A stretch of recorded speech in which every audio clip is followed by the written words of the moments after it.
Hey guys, Brock Schild here. Picking back up where we left off with the Holy Bible, King James Version, the first book of the Kings, commonly called the third book of the Kings, chapter 3. And Solomon made affinity with Pharaoh, king of Egypt, and took Pharaoh's daughter and brought her into the city of David, until he had made an end of building his own house, and the house of the Lord, and the wall of Jerusalem round about. Only the people sacrificed in high places, because there was no house built unto the name of the Lord until those days. And Solomon loved the Lord, walking in the statutes of David his father, only he sacrificed and burnt incense in high places. And the king went to Gibeon to sacrifice there, for there was the great high place. 1,000 burnt offerings did Solomon offer upon the altar. In Gibeon the Lord appeared to Solomon in a dream by night, and God said, Ask what I shall give thee. And Solomon said, Thou hast shewed unto thy servant David my father great mercy, according as he walked before thee in truth and in righteousness and in uprightness of heart with thee. And thou hast kept for him this great kindness, that thou hast given him a son to sit on his throne, as it is this day.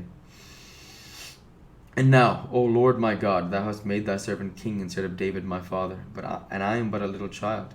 I know not how to go out or come in. And thy servant is in the midst of thy people which thou hast chosen, a great people that cannot be numbered nor counted for multitude.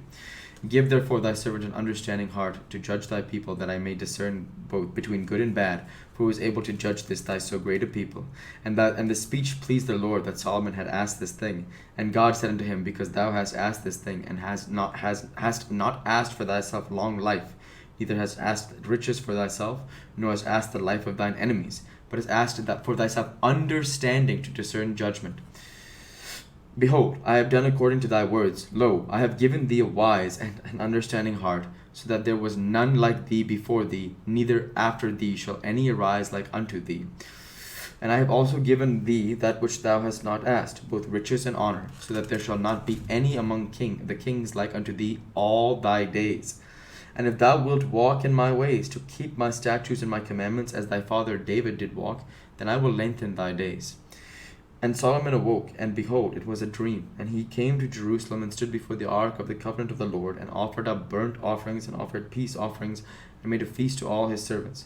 Then came there 2 women that were harlots unto the king, and stood before him. And the one woman said, O my Lord, and I and this woman dwell in one house, and I was delivered of a child with her in the house. And it came to pass the 3rd day after that I was delivered, that this woman was delivered also. And we were together. There was no stranger with us in the house, save we 2 in the house. And this woman's child died in the night, because she overlaid it.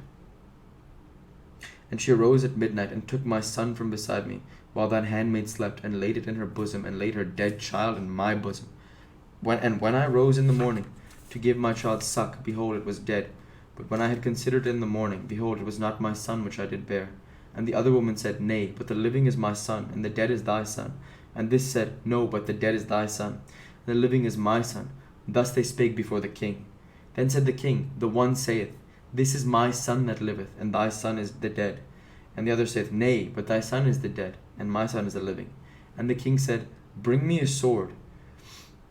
And they brought a sword before the king. And the king said, Divide the living child in 2, and give half to the one and half to the other. Then spake the woman whose the living child was unto the king, for her bowels yearned upon her son. And she said, O my lord, give her the living child, and in no wise slay it. But the other said, Let it be neither mine nor thine, but divided. Then the king answered and said, Give her the living child, and in no wise slay it. She is the mother thereof. And all Israel heard of the judgment which the king had judged, and they feared the king, for they saw the wisdom of God was in him to do judgment. And this is very beautiful to me, as this is the end of the chapter. All of you who are watching this now are well aware of who I am. And this is very interesting to me, because Jesus would say, absolutely show mercy and preserve the life of the living child. Like he says, it's very important. Never touch a living being. Always forgive them. Never cut them. Never kill them. Never joke about mutilating them, hurting them in any way, shape, or form, lest you alter their minds permanently, and then they become tares instead of the wheat. Because what happens is, when that seed is sown on stony ground, on the seashores and vines and thorns, it doesn't become the good seed that manifests into the Christian that we need. So as a result, what's happening here, Solomon is the first man I've seen in the Old Testament to arrive at this correct conclusion. Every previous king, even David's rise is of violence. Solomon's very first act, as we see here, is a non-violent act.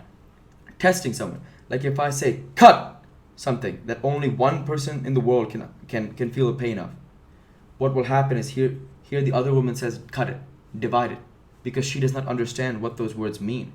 But I, in wisdom, as Solomon, in his own wisdom, would say, no, no, no, no. Instead of cut, instead of divide, return back what it was.